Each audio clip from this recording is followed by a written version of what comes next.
Bonsoir à tous, ravi de vous retrouver. Nous sommes ensemble comme chaque jeudi soir pour une heure de direct, une heure de débat sur ce qui tourmente et ce qui anime la scène économique nationale. Et comme nous vous en avons donné l'habitude, comme chaque semaine, nous vous parlons et nous nous trouvons au cœur de l'actualité économique très riche en ce moment. Ça doit être certainement les effets de la crise. Tous les yeux des pays producteurs, exportateurs de pétrole et ceux des courtiers aussi dans les salles des marchés étaient rivés hier sur Vienne. C'est là que s'est tenue la réunion ordinaire de l'OPEP et la réunion de l'OPEP a finalement décidé une baisse de la production.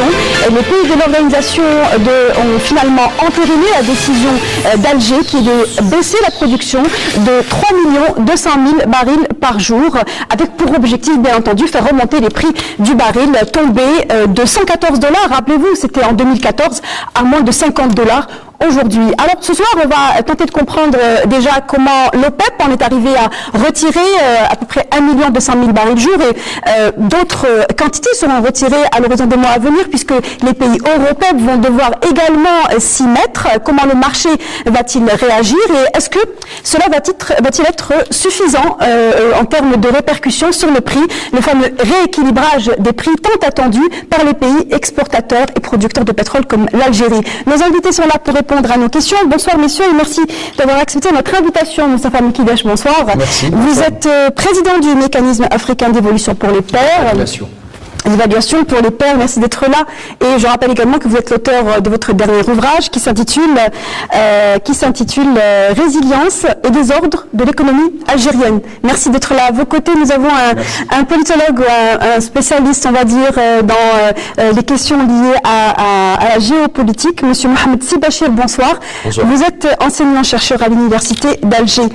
Monsieur Abdelmajid Attar, bonsoir. Vice-président de l'AIG, l'association des industriels du gaz, et à vos côtés, Monsieur Ali Kefalfi, bonsoir. Vous êtes consultant et expert dans les questions liées aux hydrocarbures. Merci de nous faire l'honneur de votre présence. Revenons donc à hier soir où à Vienne, donc la réunion de l'OPEP s'est clôturée avec une décision positive qui est donc allée dans le sens de ce que Alger avait proposé lors de la dernière réunion ordinaire qui s'est tenue donc à Alger. C'est la première baisse décidée par l'organisation de l'OPEP depuis décembre 2008. Je vous propose de revenir à l'événement d'hier soir qui a été couvert par notre envoyé spécial Afaf Belhouchet à Vienne. C'est un accord historique. Les membres de l'Organisation des pays exportateurs de pétrole ont décidé de réduire leur production de 1,2 million de barils par jour à 32,5 millions. Une bouffée d'air pour le marché de l'or noir qui prend près de 8% et passe au-dessus des 50 $, et une consécration aux efforts de l'Algérie à l'origine de l'accord. D'abord, ce qu'on doit retenir de l'accord d'aujourd'hui, c'est le respect de l'accord d'Alger. Ça, c'est extrêmement important. Les membres ont également beaucoup apprécié le rôle qu'a joué l'Algérie dans cet accord depuis la réunion de septembre. Je crois que le mouvement diplomatique algérien, la volonté aussi du président de la République d'impulser le dialogue a fait que ça a beaucoup joué dans la prise de décision. الحمد لله اتفاق ممتاز وعادل وصحي للاسواق يعني بيعجل بتعافي اسواق البترول وصناعه البترول وفي نفس الوقت بيكون له اثر طيب على الاقتصاد العالمي. L'Algérie qui pour sa part contribue à cet effort global en diminuant sa production de 50 000 barils jour, l'Iran de 90 000 barils jour, l'Arabie Saoudite de 486 000 barils jour et l'Irak baisse sa production de 210 000 barils jour. Un comité de suivi a été mis en place pour suivre la mise en œuvre de l'accord. Le comité de suivi, donc c'est important, c'est un comité de monitoring. Donc il y a 3 membres qui ont été dans ce comité, le Koweït, l'Algérie et le Venezuela. Donc c'est un comité qui sera également élargi à 2 membres non OPEP, mais qui participeraient aussi à l'effort de réduction. C'est un comité qui va justement s'assurer que les décisions qui ont été prises sont appliquées. Un accord qui se voit conforté par la décision des pays non membres de contribuer à cet effort global, à leur tête la Russie. La Russie, oui, il y aura la Russie. La Russie a déjà annoncé, en tout cas nous a annoncé qu'elle était disponible à participer à la réduction, de faire en sorte que cet objectif de 600 000 soit atteint. Alors on vient de suivre le reportage de la couverture de notre collègue sur place à Vienne, la déclaration du ministre de l'énergie qui donc parlait entre autres de l'effort que devra faire les pays européens et qui entre-temps, et donc entre parenthèses, la Russie a donc annoncé réduire 300 000 barils jour de son côté, donc il restera 300 autres 1000 barils à réduire. On va justement y revenir, mais pour commencer, dans un premier temps, on sait que l'accord qui est advenu hier à Vienne est en quelque sorte également la résultante d'un effort diplomatique. L'Algérie s'est impliquée, pour cette fois en tout cas. Alors pour réussir cette réunion de Vienne, on va dire que quel bilan peut-on faire de cet effort? Majid Attar, pour commencer. Oui, bon, je commencerai par dire d'abord que l'accord est une surprise parce que quelques jours avant, ça soufflait le chaud et le froid. Il semblait qu'il y avait quand même encore des réticences de la part de certains pays, notamment l'Irak et l'Iran, en matière de soit de gel, soit de réduction. Et même le ministre saoudien disait que avec ou sans réduction, les prix allaient rester équilibrés de toute façon. Oui, donc il y avait le chaud et le froid. C'était vraiment, donc c'est une surprise, mais n'empêche que c'est un succès. C'est un succès d'abord sur le plan technique, parce que je suppose qu'il a fallu beaucoup négocier, calculer, etc., prendre en considération un petit peu l'intérêt de tous les membres, aussi bien au peuple que non au peuple. C'est un succès diplomatique pour l'Algérie, pour l'ensemble de la diplomatie algérienne, et c'est un succès politique aussi. Politique, pourquoi? Parce que il renforce quand même le rôle de l'Algérie sur la scène pétrolière, même si nous ne sommes pas un grand producteur. On produit un peu plus que 1 million de barils, mais c'est pas une raison. Donc c'est un petit peu le rôle que l'Algérie a tout le temps joué sur la scène pétrolière au sein de l'OPEP, et depuis toujours on a eu quand même un rôle important. Et d'ailleurs l'Algérie compte parmi les États qui composent une commission qui a été créée à l'issue de la réunion de Vienne. L'Algérie a présidé la commission déjà entre les deux réunions, celle d'Alger et celle de Vienne, et elle va continuer à présider avec deux autres pays, je ne me rappelle pas exactement, je crois que c'est le Koweït et un autre pays. Le Venezuela. Bien, ce que je voulais dire aussi maintenant, l'objectif minimal, c'était au moins de stopper disons, ou de stabiliser le prix du pétrole. Je pense qu'il a été il a commencé à être atteint avec la réunion d'Alger. Maintenant, le prix est en train d'augmenter. Il a augmenté d'environ 10%. Aujourd'hui, il est à $54. Avant de parler des répercussions sur le marché, justement, c'est important, effectivement, mais avant cela, et pour rester sur la question du bilan, sur l'effort diplomatique, Ali Kefaifi, un mot dessus pour qu'ensuite on passe à la question des marchés. Il y a un bilan donc au niveau des efforts diplomatiques, mais il ne faut pas oublier aussi la compétence des Algériens, des ingénieurs, économistes qui ont contribué au moins directement à cela. Enfin, il y a le président des gouverneurs de l'OPEP, que nous connaissons, et qui a énormément contribué. Alors, moi je voulais rebondir sur le concept de surprise. C'est une surprise pour ceux qui, à mon avis, n'ont pas vu les fondamentaux et que les conditions objectives d'un accord étaient réunies.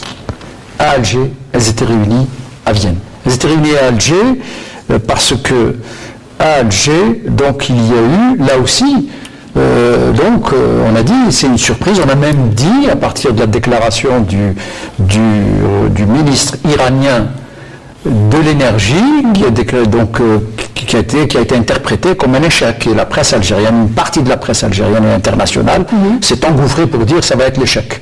Et ensuite, avant la réunion de Vienne, les mêmes choses. Alors là, il faut prendre ça avec beaucoup de précaution parce que... Ce qui arrive souvent avant des rencontres décisives. Alors, les positions les positions qui ont été exprimées par le ministre iranien à Alger est une position de négociation. C'est connu dans le processus diplomatique, c'est connu dans le processus, si vous voulez, de rencontre. On affiche, si vous voulez, une position de négociation très haute, alors qu'on est disposé à faire les compromis nécessaires. C'est ce qui s'est passé, c'est pour ça que l'accord d'Alger, qui était initialement informel, est devenu un accord formel, pris en réunion extraordinaire de l'OPEC. Alors cet accord d'Alger, à Vienne, il a été bonifié. Donc c'est un point sur lequel il faut insister. On a été plus loin que l'accord d'Alger, puisque la Russie, maintenant, de la position de gel de sa production a accepté donc de diminuer sa production, ce qui est nouveau. Et c'est la déclaration du ministre russe de l'énergie qui disait, donc lorsque M. Bouterfa, notre ministre de l'énergie, et le ministre vénézuélien ont rencontré le ministre russe de l'énergie, le ministre russe dit, ils m'ont convaincu, nous allons baisser. Ça, c'est le premier point. Et une réduction donc de l'ordre de 300 000 barils. Autre chose, donc de nouveau, c'est que l'Irak, qui initialement ne voulait pas diminuer de ça, donc a accepté de diminuer donc de sa production. Tout ça, ce sont des éléments nouveaux. De même que le niveau de baisse de production est un peu, il est au-dessus de ce qui était dans l'accord d'Alger. Parler de 33 millions. S'agissant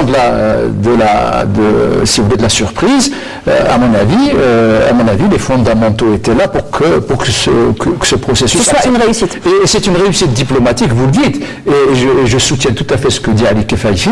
C'est aussi le travail extrêmement professionnel des équipes algériennes, de la Sonatrach, du ministère de l'énergie et des dirigeants de ces deux institutions, donc qui ont pu amener, si vous voulez, donc à analyser de façon très froide et très objective et j'allais dire donc professionnelle. Donc les éléments d'un compromis délicat, ils ont pu le construire et c'est l'Algérie qui a posé sur la table, à la fois à Alger et à Vienne, la feuille de route et les éléments d'un compromis équitable. Qu'elle a réussi à défendre. Merci Bachir.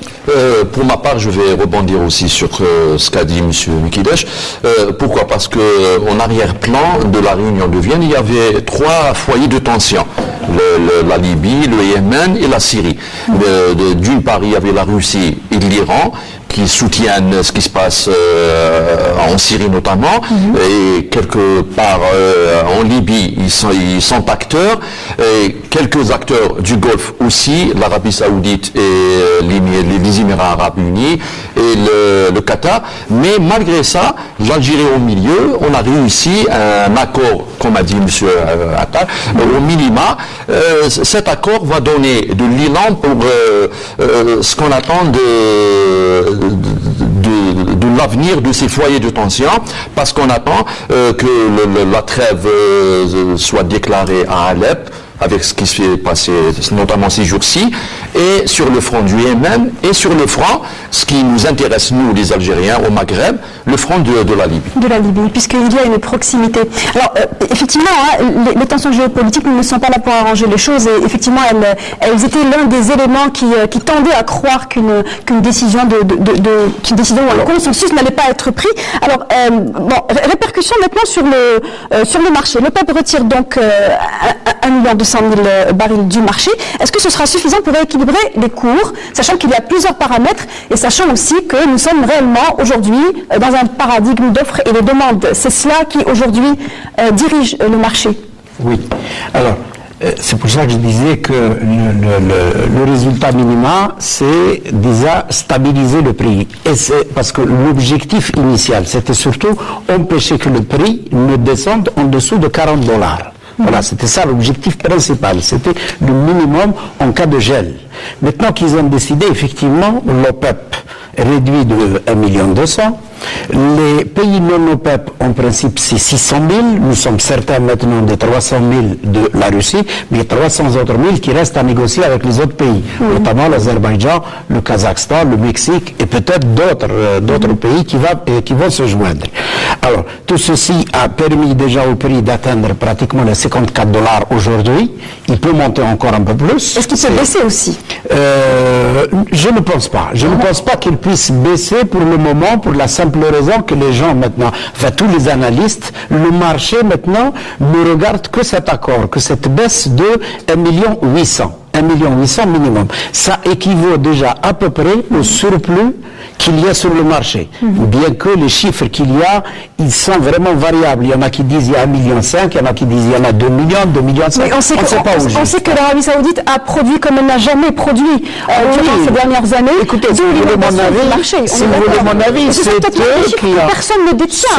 Combien l'Arabie Saoudite... Ce sont les pays du Golfe qui ont augmenté la production depuis des années parce parce que ce n'est ni l'Algérie, ni le Nigeria, ni le Venezuela, ni les autres, l'Iran et l'Irak, qui sont encore loin du quota qu'ils avaient auparavant, tout le surplus venait des pays du Moyen-Orient. Mais c'est pas encore sur suffisant. cette question, je partage tout à fait le point de vue d'Al-Majid, parce que les signaux du marché ne trompent pas. Dès que donc les réponses du marché donc sont de 54 donc à $54. Donc ça veut dire qu'il y a des inquiétudes. Et là je prends l'exemple de ce que déclare l'Agence internationale de l'énergie. Ils sont inquiets parce que sur quoi est basé finalement cet accord? Sur des éléments objectifs, sur le fait que depuis 3 ans il y a eu une baisse des investissements dans le secteur pétrolier, et ça n'a jamais existé dans l'histoire pétrolière. C'est le directeur général de l'AIE qui le dit. Donc c'est une anticipation au moins sur les 3 prochaines années, ou les 2 prochaines années. Nous sommes dans un prix du pétrole qui sera au-dessus de 50, et je dirais entre 50 et $60. Maintenant, à $60, la situation, lorsqu'on anticipe avec la reprise des pétroles de schiste aux États-Unis, ils peuvent tirer peut-être les prix vers le bas dans une certaine mesure, mais là il faut voir, avec la demande mondiale qui va augmenter, je pense, à l'Afrique, donc il va y avoir le forum de l'investissement en Afrique, il y a une demande d'énergie, notamment de produits carbonés énorme. Je reviens d'Abidjan. Il y a un projet de hub de GNL à Abidjan pour pouvoir acheter du gaz naturel, le liquéfier, le transformer en gaz, et puis ensuite, dans des centrales électriques, assurer l'électrification de toute la CEDEAO, l'ouest de l'Afrique, le Togo, donc le Ghana. Il y a des prévisions de croissance de la demande de l'ordre de 1 million. Donc, si vous voulez... Mohamed Sibachir, pour rebondir à ce que disait M. Mekidesh, aujourd'hui, est-ce que l'on peut dire qu'un rééquilibrage périn, on va dire, est envisageable grâce à cet accord? Au fait, à travers les analyses que j'ai lues depuis l'accord de Vienne d'hier, il semblerait que tout le monde est tombé d'accord pour dire que cet accord est fragile. Pourquoi? Parce qu'il y a 2 grilles de lecture pour expliquer ce qui s'est passé à Vienne. Il y a d'abord la grille de lecture géopolitique, c'est-à-dire que l'accord de Vienne s'est greffé sur les 3 foyers de tension que j'ai cités tout à l'heure. Il y a aussi la grille de lecture technologique. M. Mekidesh l'a dit, si les prix du pétrole rebondissent et arrivent à aller au-delà de $55, là, 60, là, le gaz... Non. L'investissement repart. Je parle de $55. Pourquoi? Parce que le dollar s'est apprécié par rapport à l'euro. Aujourd'hui, il est coté à 1 euro, il est coté à $1,06. C'est-à-dire que le prix juste... Sur ça, juste une précision, $60. Pourquoi? Non pas pour ça, mais parce que les prix de production du pétrole de schiste aux États-Unis, donc à partir, si vous voulez, de 60, vont pouvoir augmenter de façon exponentielle, de façon plus importante. Non, mais je pense que la valeur du dollar est aussi une composante importante dans Une composante non seulement importante, mais si les prix rebondissent au-delà de $55, cela va donner du poids de la bête au pétrole de schiste, et là, certainement les prix vont être tirés vers une tendance baissière, comme on l'a connu ces 2 dernières années. Alors il y a ce qualificatif d'accord de Vienne qui a été qualifié de fragile, et aussi il y a un autre élément. Entre novembre et le 20 janvier, on vit ce qu'on appelle une période de vacances de pouvoir aux États-Unis. Monsieur Trump va être investi de ses pouvoirs le 20 janvier, et d'ici là, on ne sait pas ce qui va advenir des foyers de tension en Libye, au Yémen et en Syrie, et là, les prix risqueraient de connaître une certaine fragilité et vers la baisse. On attend pour voir. Pourquoi les gens de l'OPEP ont parlé d'un accord, ils ont entériné l'accord d'Alger juste pour mai. Parce qu'ils ne savent pas est-ce qu'il va y avoir un hiver doux. Ça, c'est un élément très important. Et encore, est-ce que les prix vont rebondir au-delà de 55? Et là, le gaz de schiste va jouer un rôle important. Il y a une position de wait and see, donc dans 6 mois, cela pourrait être revu. Ali Kefaifi. En fait, je crois qu'on rentre, enfin je le dis, en gros, si vous voulez, cet accord, enfin selon ce que je pense, ce que j'estime, depuis le mois de septembre, pour les pays de l'OPEP est une victoire, et on le verra par la suite, une victoire à la Pyrrhus. Pour l'Algérie, c'est une très grande victoire. Pour l'Algérie et puis pour les jeunes, pour l'équité. Le fait que l'Algérie baisse de 50 000 barils, c'est excellent pour les jeunes qui seront là dans la prochaine décennie. Ceci un point. Le deuxième, il y a un nouveau modèle. Les gens qui seront en 2025 diront qu'est-ce que c'est l'OPEP, qu'est-ce que c'était l'OPEP. Il y a un nouveau modèle. Je crois qu'effectivement, quand on a une description qualitative, on peut dire des choses, mais en fait, il s'est passé des choses de manière très précise aux États-Unis, ces 3 années. Enfin, les États-Unis, c'est une économie de marché. Ils sont passés. Ça, c'est l'intelligence des 30 000 entreprises de pétrole. Nous, on en a une ou deux. Une seule. Une seule, oui. 30 000 entreprises. Il ne faut pas avoir peur de dire qu'on n'en a qu'une seule. D'accord. Et qu'on en tient beaucoup. Et ils sont arrivés, vous savez, ils sont passés de 2013, je donne 2 chiffres, parce que les chiffres sont là, l'économie, si vous laissez l'analyse des faits. Absolument, oui. On est passé de 2013, et il y a de grandes régions aux États-Unis, en fait, de grands Hassin Zeu, de grands Belkin. Chez eux, ça s'appelle Bacon, c'est dans le Dakota. Ça s'appelle le Permian. Le Permian, c'est c'est dans le Texas. Il y a aussi, enfin, les jeunes. Enfin, les jeunes de notre temps se rappellent de Tecosville, c'était dans le Wyoming. Vous parlez du développement donc d'hydrocarbures, du pétrole de schiste. Et ils sont passés, c'est un chiffre très important. J'invite à méditer ce chiffre. Ensuite, autre chose, c'était entre 65 et 95 en 2013. Et en 2016, c'est passé à entre $30 et $40 du point de vue seuil de rentabilité. C'est-à-dire que quand le pétrole est à 50 ou même 45, et a fortiori à 55, ils vont se remettre à produire. Et produire, c'est à peu près 1 million de barils. Vous rejoignez ce que disait Mohamed Sibachir. C'est ça, mais je le dis de manière basée sur un redressement de prix ira à la faveur de l'investissement, et notamment celui du schiste. C'est ça, et surtout de la production. Et donc, on va assister peut-être, c'est une hypothèse que je fais, enfin qu'on fait, il y a un nouveau modèle pétrolier. Et ce modèle, ce sera une stabilisation, c'est la théorie du contrôle optimal, stabilisation entre, disons, 50 et $60, et quand il y aura une petite guerre quelque part, ça montera à 70. Mais ça y est, les prix vont se stabiliser autour de cela. On a appelé le prix juste. On a appelé ça le prix juste, c'est-à-dire dont tous les acteurs du marché pétrolier tirent profit.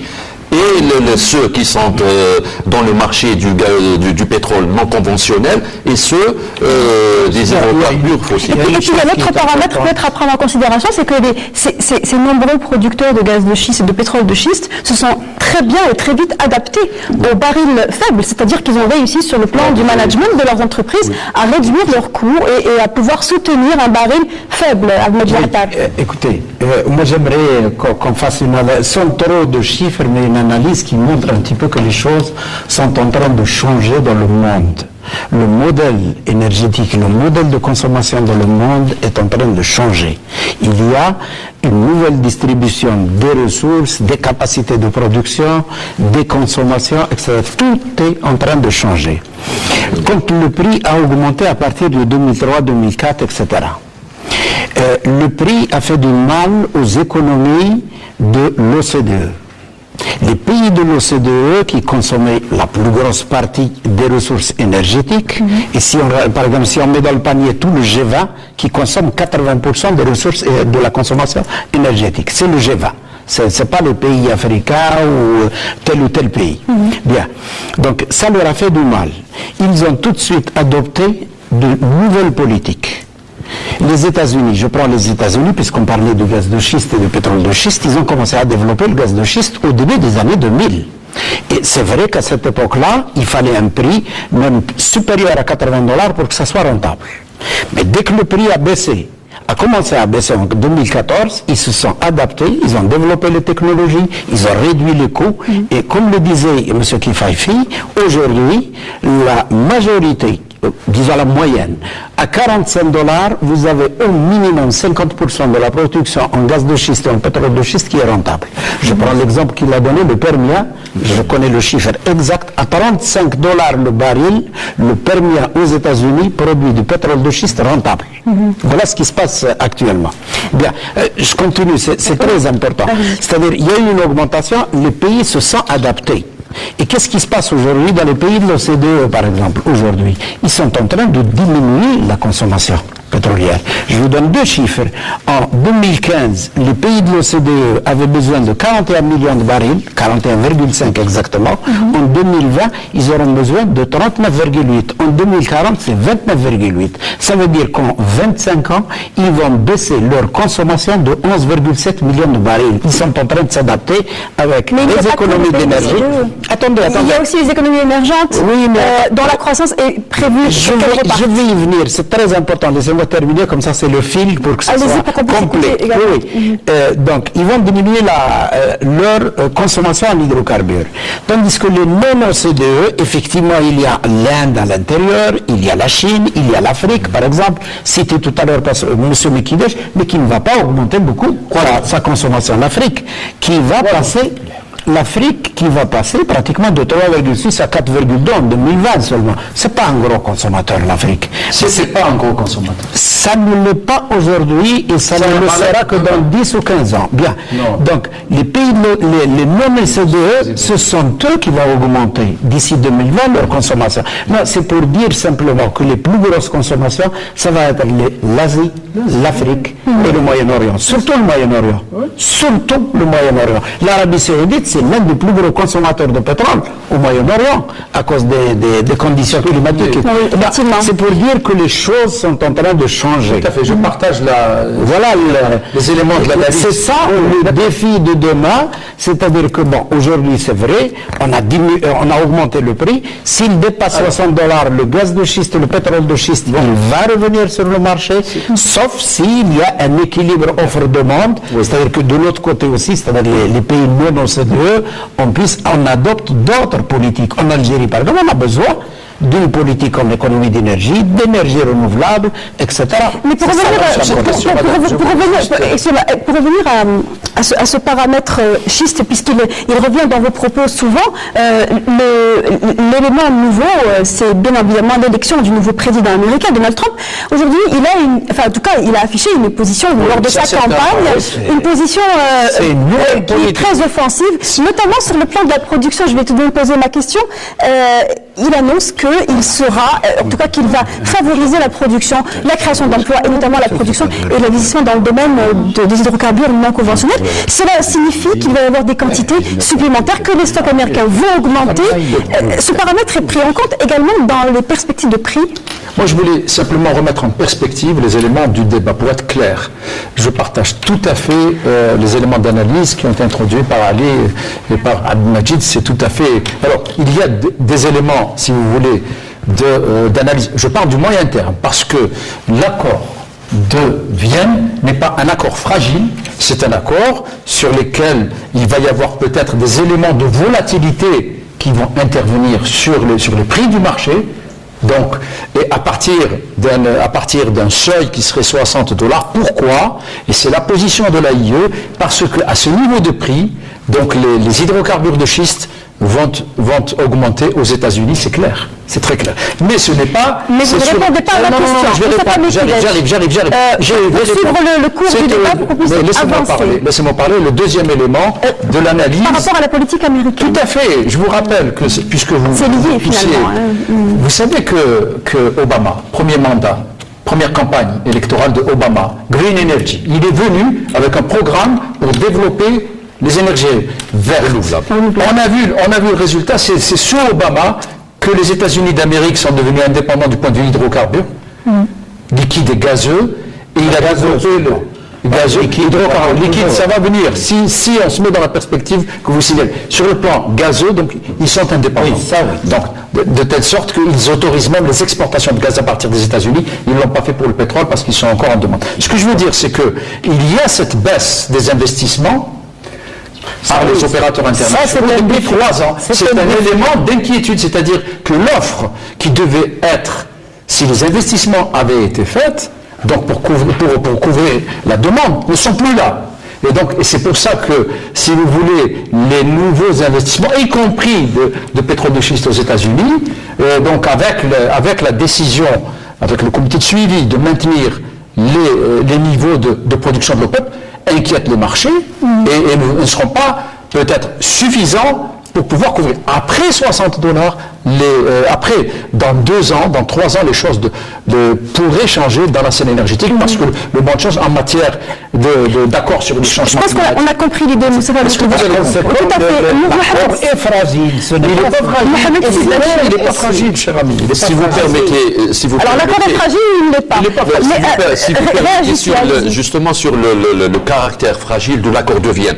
Le sens de fragilité renvoie dans mes propos à ce que à l'avenir des foyers de tension en Libye, en Syrie et en Irak et au Yémen. Pourquoi? Parce qu'il y a la rivalité entre l'Arabie Saoudite et l'Iran. Il y a le fait que la Russie joue un rôle primordial dans ces foyers-là et l'avènement du nouveau président américain. Si on met tous ces éléments sur la table, il faut qu'on analyse avec attention cet accord et qu'on ne dise pas qu'il va influer à moyen terme vers une tendance haussière des prix. Parce que la tendance baissière, elle va persister avec les 2 lectures que j'ai énoncées tout à l'heure. La lecture géopolitique, c'est un fait. La lecture technologique, elle impose un prix juste, mais avec le retour du gaz de schiste qui va jouer un rôle primordial dans cette tendance que je qualifierais de stable à court et moyen terme, pas au-delà. Parce que si on parle, si vous permettez, si on parle de $60, de la stabilité, et qu'on qualifie plutôt cette fragilité d'un qualificatif qu'on peut mettre de côté, non, parce que cet accord, il n'a pas été qualifié de fragile comme ça.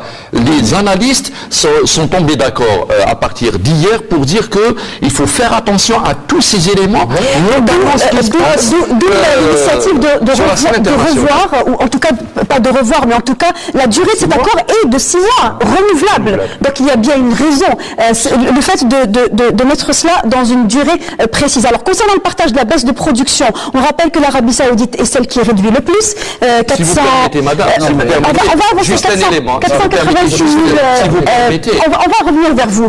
486 000 barils jour pour l'Arabie Saoudite.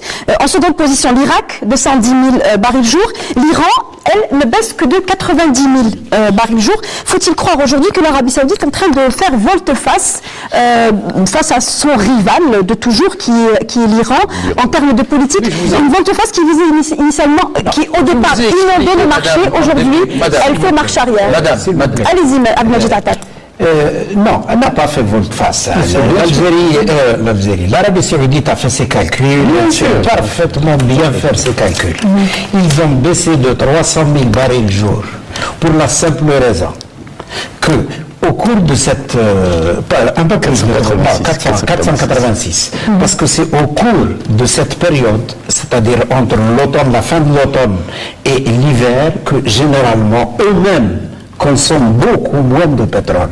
Ils ont plus de facilité à baisser leur production aujourd'hui, parce que si c'était en été, par exemple, moi je suis certain qu'ils n'auraient pas baissé. L'été va venir après. On va laisser terminer. Donc pour eux, c'est beaucoup plus facile aujourd'hui. Et s'agissant de 6 mois, ils se donnent le temps de revenir dans 6 mois et de voir comment les choses vont. Moi, j'aimerais revenir quand même sur le côté fragile, parce que comme je dis, c'est le côté fragile parce que il y a des risques. Il y a encore, la partie n'est pas jouée. Ça ne veut pas dire que je ne suis pas content, c'est une très bonne chose. Et c'est vous avez raison de ne pas être content, hein. Ça c'est dans l'intérêt de tout le monde. C'est pas, non. Je suis content, pourquoi? Parce que, pour mon pays quand même. Mais comme je dis, c'est fragile parce qu'il ne faut pas dormir sur les lauriers comme l'a écrit quelqu'un. Il faut continuer à être vigilant. Il faut saisir cette occasion pour changer beaucoup d'autres choses. On n'a pas l'occasion de les aborder aujourd'hui. Donc, c'est tout ça qu'il faut, et c'est pas une raison de dire, il y a des défis. Les gaz de schiste, ils vont à $60, ils vont revenir. Gaz de schiste et pétrole de schiste. Gaz de schiste, $60, c'est un plafond, hein. Oui, c'est le plafond, évidemment. Hein. Ce n'est dans pas le meilleur des cas. Hein. C'est fragile par rapport, nous on aurait bien voulu que le prix atteigne 80 ou $100. Ce qui nous aurait fait beaucoup de bien. Non, je le sais. Donc c'est pour ça que c'est une autre raison pour il ferait du bien aussi pour le gaz de schiste. Vous permettez que je réponde à votre Allez-y, monsieur Mikidesh. J'ai pas terminé, si tu permets. Non, mais parce qu'on ne donne pas le temps de parole. Si, je crois que tu as pris le maximum. Non, vas-y. Donc, il y a plusieurs défis, il y a tout ça. Et puis, on a aussi le marché intérieur. On ne parle pas du marché intérieur. On a besoin, nous aussi, en ce moment. On consomme essentiellement des hydrocarbures pour notre énergie. C'est 98-99%, c'est un modèle de consommation carbonée. Quoi. Oui. Donc, il y a des défis. Tant qu'on n'a pas réglé beaucoup d'autres problèmes, je suis désolé, il faut tenir compte des risques qu'il y a. Dans 6 mois, on ne sait pas ce qui va se passer. Et puis, est-ce que les gens vont respecter? C'est ça aussi. Ça, c'est une question, c'est une question importante. C'est sur ce dernier point, justement. La fragilité, il faut que lorsqu'on utilise des concepts en économie pétrolière, qu'on soit précis sur leur contenu. Quand on parle de fragilité de l'accord tel que ça a été développé par mes collègues, l'accord de Vienne, c'est une bonne question. Sauf que la fragilité, c'est de le remettre en cause. Est-ce qu'il sera remis en cause? C'est de ça que par la presse, les spécialistes dont vous parlez. Il ne sera pas remis en cause par tu permets que je termine le raisonnement, sinon on ne va plus s'entendre. Qu'il y ait une volatilité des prix, parce qu'il y a des éléments d'incertitude. Et bien voilà, vous avez un élément d'incertitude géopolitique, élément d'incertitude non, pas technologique. Technologique, c'est les choses avancent. On parle en tant qu'expert quand même. Donc, terminez votre idée. Et on écoutera par la suite M. Sidachir, qui est également expert en géopolitique. Oui, ça c'est clair. Oui, voilà, chacun son domaine. Développez votre idée. Pas d'être sur son terrain. Donc, ce que je veux dire, c'est qu'il faut me laisser terminer, sinon on ne pourra pas avancer. Allez-y. Donc l'Arabie Saoudite n'a pas changé de stratégie. Elle ne changera pas. Pourquoi? Parce que dans les fondamentaux de l'analyse qui ont permis à ces accords d'Alger, puis ensuite celui de Vienne de se faire, c'est parce que ça correspond à une stratégie claire. Son cash flow en devise pour pouvoir alimenter ses opérations à l'extérieur et alimenter son budget ne tient plus la route. Et donc il préfère diminuer de sa production et avoir des prix à un certain niveau qui lui permettront donc il ne peut pas revenir là-dessus parce que c'est contraire à ses intérêts. De même que l'Iran d'ailleurs. L'Iran, il faut se rappeler que l'Iran voulait revenir à son niveau d'avant la sanction. Mais elle a accepté de le faire parce que de toute manière, donc en termes de cash flow, ils auront plus. Donc c'est clair. Simplement, les éléments, les investissements qui n'ont pas été faits par les grandes compagnies pétrolières sur 3 ans consécutifs. Ça s'est jamais vu dans l'histoire pétrolière. Il faut mettre ça dans la balance. Ça signifie qu'il y aura donc des quantités qui auraient dû être disponibles à l'offre sur les 2 ans qui viennent qui ne seront pas. Et est-ce que ça va être fait? Ça va être couvert par les États-Unis. Les États-Unis couvrent leurs demandes. Pour le moment, pour le pétrole, ils ne peuvent pas exporter. Donc, ce que je veux dire, c'est que cet accord n'est pas fragile.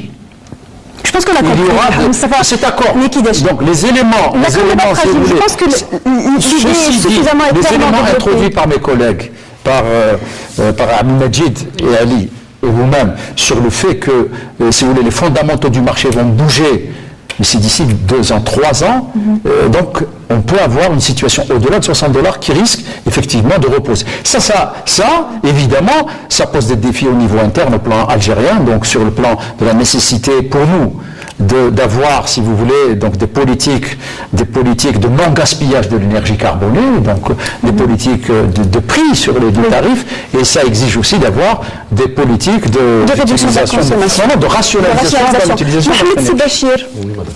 Donc, à propos de la position de la politique de Trump, puisque c'était à l'initial, c'était ça ma question, c'était de savoir quelle allait être en termes d'offensive sur le plan de la production, les éléments annoncés par le nouveau président américain.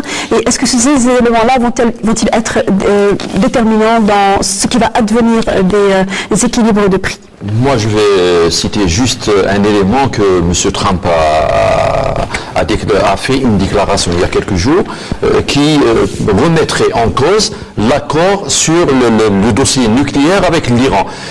Est-ce que cela, c'est pas un défi parce que le marché pétrolier, c'est des négociations quand même. Les acteurs qui sont sur le marché pétrolier négocient sur d'autres dossiers, mais ils mettent aussi sur la table la donne pétrolière. Alors les Américains ne sont pas dupes pour accepter que les prix arrivent à un certain niveau pour régler les problèmes d'austérité des budgets des pays pétroliers, l'Arabie Saoudite, l'Algérie et les autres pays. Non, les États-Unis défendent leurs intérêts. Trump, le 20 janvier, va être installé à la Maison-Blanche. Il va peut-être remettre en cause ce dossier et avec les dossiers du Moyen-Orient, cela va influer certainement sur le fait de respecter les quotas de production. M. Attar on a parlé, et peut-être bien que l'accord d'Alger qui a été entériné à Vienne n'arrivera pas à être respecté d'ici. Mais les prix vont bouger et la tendance là, elle va être baissière et pas dans l'intérêt des acteurs de l'organisation des pays producteurs. Ali Kefaifi. Je veux dire, enfin, pour les États-Unis, je ne crois pas que le futur président puisse faire quelque chose. On est en économie de marché. Si vous voulez, il a peut-être le futur ministre de l'énergie, non pardon, secrétaire d'État à l'énergie. Il a gagné 3 milliards de dollars, c'est le président de Continental Resources aux États-Unis. Il risque d'être le secrétaire d'État à l'énergie de M. Trump. Il a gagné 3 milliards de dollars juste avec l'augmentation des prix qu'il y a eu depuis ces 2 ou 3 derniers jours. Ce que je voudrais dire, c'est que il y a réellement, on en reparlera dans 1 an, dans 2 ans, si les réponses à apporter sont différentes suivant, qu'on soit dans le court terme, dans le moyen terme ou dans le long terme. Il vaut mieux se placer, si vous voulez, sur 2 ans. Parce que sur une année, excusez-moi, M. Bekidej, il ne peut pas y avoir de choses prévisibles et de choses importantes. Ce dont on a besoin, c'est à peu près 1 200 000 tonnes, comme pour la demande supplémentaire. Ceci peut être apporté. Demain, la Libye, eh bien, ils vont apporter 200, 300 000 tonnes. Le Kazakhstan, il a apporté 300 000 tonnes juste il y a quelques... Le pétrole de schiste. Pétrole de schiste, c'est sûr, si vous voulez. Si c'était l'État, je ne me serais pas permis de dire des choses. Donc, ce sont des entreprises. Tout ce qu'ils attendent, les entreprises américaines, les 30 000 entreprises, ils attendent seulement une stabilité des prix. Absolument. Donc dans 6 mois, ils vont inonder le marché. Donc il n'y a pas de possibilité de bulle financière. Certains analystes parlent d'une éventuelle bulle financière qui menacerait ces 30 000 petites entreprises qui développent du schiste. Vous voyez. Donc on est vraiment encore une fois dans une fragilité face au prix de revient. Vos questions sont bonnes. Ça devient... Maintenant, on rentre dans le domaine de l'économie beaucoup plus que dans le domaine du cartel. Maintenant, c'est un cartel à 2. Il y a les Américains, pas M. Trump, pas le président des États-Unis, mais le deuxième, ce sont les entreprises américaines. Et elles n'agissent pas de la même façon qu'un pays. C'est des grands changements. Excusez-moi, M. Michel, laisse m'arrêter. Il y a une grave chose dans les pays de l'OPEP. Premièrement, le Shell Oil va démolir le modèle de l'OPEP, tout comme l'OPEP a démoli le modèle des 7 sœurs qui a duré 50 ans, le modèle du comité texan de transport, donc du pétrole. Pourquoi ils vont démolir? Parce qu'il y a la technologie et les quantités. Il y a des quantités énormes. On parlait dans le Permian, ce que tu connais très bien, on parlait de quelques milliards de barils, c'est-à-dire l'équivalent de ce que l'Algérie. Il parle, et c'est un chiffre intermédiaire, 20 milliards de barils, juste pour un petit champ. 20 milliards. Les choses, pour le Permian, les choses vont changer. Et nous, notre problème, c'est qu'elles vont changer. Tout ce qu'ils attendent, c'est la stabilité. Et là aussi, dans tout cela, la Russie se positionne à mi-chemin entre ce que proposent les pays dans le modèle OPEP et le modèle américain. Bien sûr, la Russie, d'ailleurs, je reviens qui fait un geste si l'OPEP était capable toute seule dans un effort de stabiliser le marché, etc., ben, elle l'aurait fait, elle aurait pris une décision. Et l'OPEP savait parfaitement que sans la Russie, Russie sont les autres pays, les gros pays producteurs, elles ne pouvaient pas arriver à une solution. C'est pour ça qu'ils ont tout fait. Bien sûr, l'Algérie a tout fait. C'est pour ça le ministre algérien, bien sûr, la Russie, elle fait partie maintenant du système, enfin, c'est-à-dire de toutes les initiatives et de toutes les initiatives destinées justement à réguler un peu mieux le marché pétrolier. Marché pétrolier qui échappe complètement à l'OPEP aujourd'hui. Moi, je signale simplement que le monde, en 2020, il va simplement avoir besoin de 3,5 millions de barils jour supplémentaires, c'est tout. Donc, les investissements dont tu parlais tout à l'heure, c'est vrai que ça a diminué énormément, ça fait de grand tort à l'industrie pétrolière, on n'explore pas assez, on ne développe pas assez, on n'améliore pas les techniques. Non, mais pas surtout la production. Vous ne me donnez pas la parole, j'ai observé, madame. Je pense que vous pouvez réagir. Vous me donnez pas la parole. On met un chrono. On vous écoute, M. Fabien. Non, sur Trump, je voulais réagir. Vous avez posé la question. Parce que Trump a été élu dans son comité de campagne, il y avait le lobby pétrolier, il ne faut pas l'oublier. Il est au cœur du lobby pétrolier et il y a donc un dispositif, si vous voulez, d'économie de marché dans le système énergétique américain. Il y a une plus grande réactivité, flexibilité, donc ce qui fait qu'ils vont revenir. Mais ils vont revenir, certes, mais si vous voulez, les productions qui auraient dû être en 2007, 2008, 2009, donc les investissements en amont n'ont pas été faits par les grandes compagnies pétrolières. Donc c'est ça qui va conduire, si vous voulez, à ce que ces prix tels qu'ils ont été à cet accord, que cet accord de Vienne, qui a 6 mois de durée, va tenir et qui n'est pas fragile. Par contre, sur tout le reste, moi je partage tout à fait les éléments d'incertitude, car ce sont des éléments d'incertitude dans l'analyse. Voilà, incertitude. C'est incertitude. C'est voilà qu'on a besoin dans le monde à venir, le monde pétrolier à venir.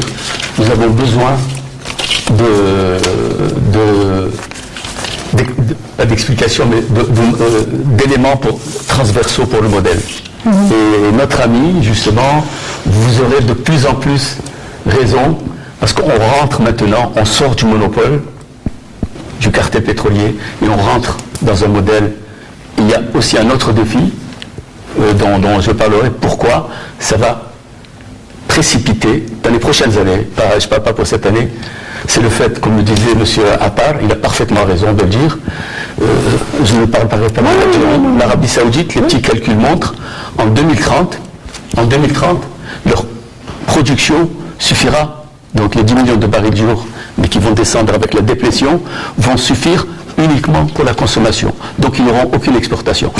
Je n'ai pas dit, excusez-moi, là je m'arrête, je n'ai pas dit que l'Algérie, ce sera le cas pour elle, qu'elle n'aura plus d'exportation pétrolière vers 2022, 2023. Voilà, c'est tout ce que je veux. L'ennemi... Mais disons que la comparaison est claire. Si vous dites que l'Arabie Saoudite, qui est un grand producteur, va se suffire à elle-même à l'horizon de 2030. Après 2030, voilà, pour l'Algérie, j'imagine qu'on devra déjà être aux énergies renouvelables. Mohamed Sibachir. Si vous permettez, moi je dirais que incertitude rime bien avec complexité pour l'analyse des affaires du monde.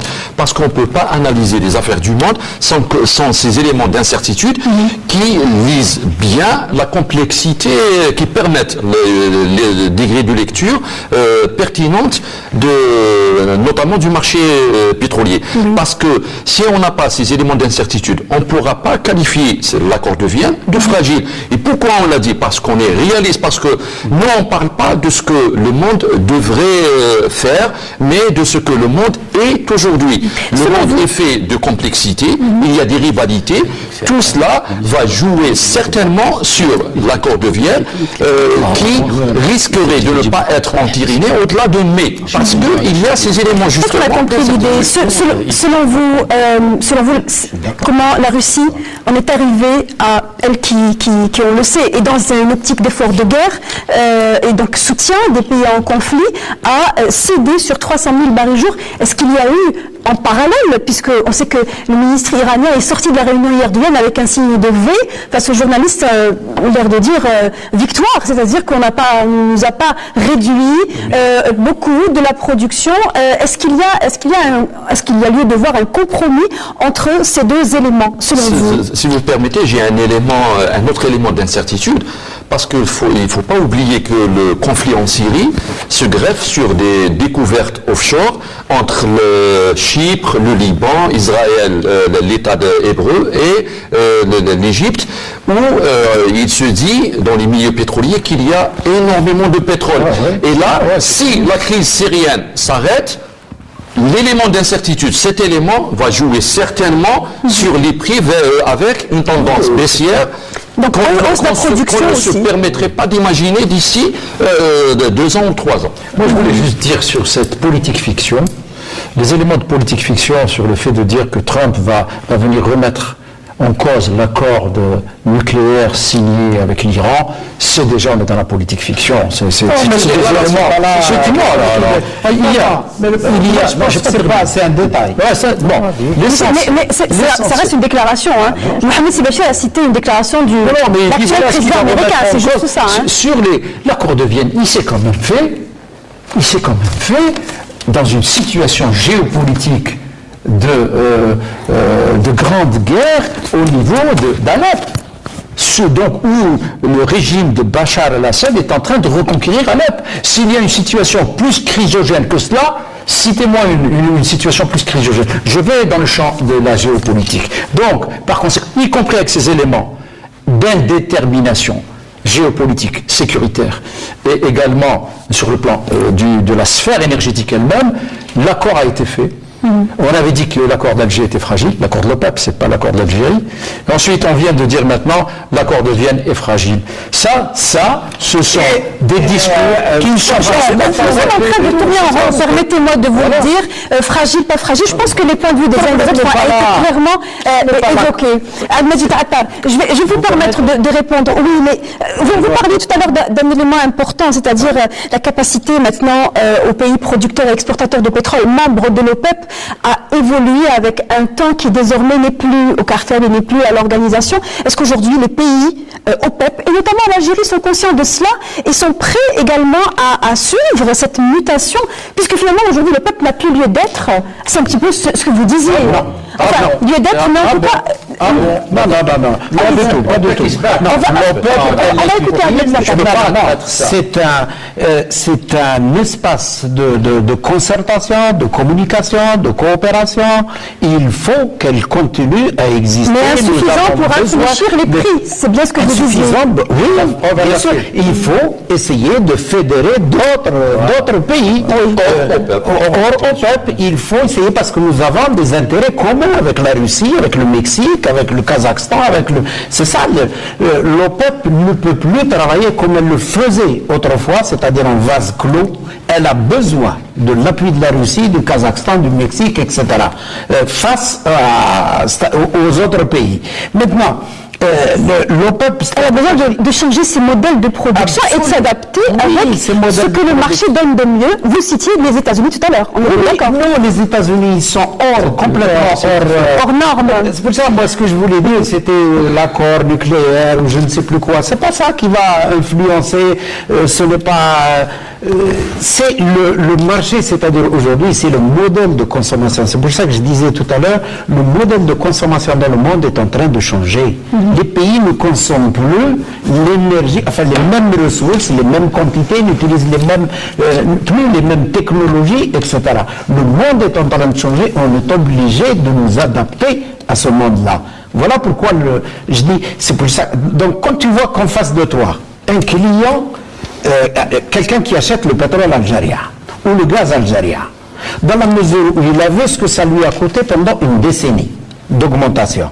Donc il a changé complètement sa politique de consommation. Tu es obligé de t'adapter toi aussi. Oui. Donc nous, on est obligé de nous adapter. C'est pour ça que je dis, quand je dis c'est fragile, parce que je suis désolé, c'est un bon c'est un bon accord, c'est grâce à l'Algérie, et il faut continuer, mais c'est fragile vis-à-vis de paramètres qui sont complètement indépendants de l'Europe. Je crois que le titre du thème aujourd'hui, on aurait dû plutôt mettre accord fragile, pas fragile.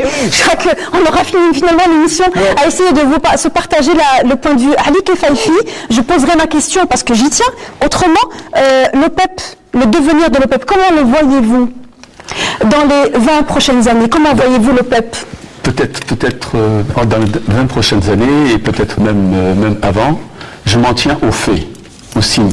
Pour la première fois depuis 1936, parce que l'Arabie Saoudite n'existe que depuis 1936, et les années 45 au niveau pétrole. Pour la première fois, un pays qui avait des capacités, rappelons-nous, des capacités excédentaires de 6, 7, 8 millions de barils jour, qui étaient énormes. Et bien ce pays vient de décider pour la première fois de vendre ses bijoux. Ses bijoux, c'est quoi? C'est sa société nationale. C'est comme si l'Algérie devait vendre. L'OPEP, ça y est, l'OPEP. L'Arabie Saoudite, ça y est. L'Arabie Saoudite, c'est 90 $ qu'il nous faut comme prix. Pas 60, pas 40. N'oubliez pas, si vous voulez, parce que des fois la mémoire, pas de mémoire, ça joue de mauvais tours. En début d'année, on naviguait dans les 20 à 30 $ pour le prix du pétrole. Et pour des pays qui sont à 90 $ au niveau de ce qu'on appelle le prix d'équilibre budgétaire, eh bien, c'est énorme.